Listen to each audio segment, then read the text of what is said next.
Kinilala ni Police Major Sonny Ampunin, Chief of Police ng Ipil Municipal Police Station, ang naarestong suspect na si alias Dodong, 32 taong gulang, walang asawa, high school level, banana company harvester at residente ng Barangay Gihing, Hagonoy, Davao del Sur. Ayon kay Police Major Ampunin, bandang alas 10:47 ng gabi nang nadakip ang suspect sa Purok Jerusalem, Barangay Don Andres, Ipil, Zamboanga, Sibugay sa pinagsanib na persa ng mga operatiba ng Ipil Municipal Police Station, Regional Mobile Force Battalion 9 at PS2 Cagayan de Oro. Mahaharap ang suspect sa kasong paglabag sa Section 5 ng Republic Act 7610 o Special Protection of Children Against Abuse, Exploitation and Discrimination Act sa bisa ng warrant of arrest sa ilalim ng Criminal Case Number R-ZDO-22-01647-CR na inihain ni Honorable Ali Joseph Ryan C. Loren, Presiding Judge, RTC 10, 10th Judicial Region, Branch 37, Cagayan de Oro,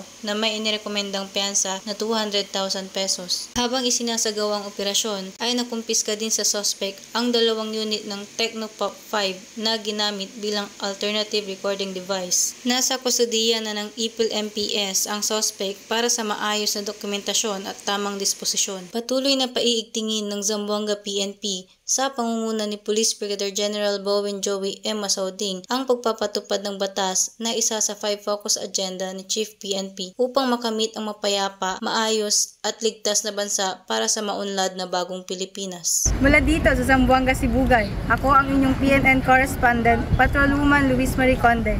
Alagad ng batas, tagataguyod ng balitang pulis.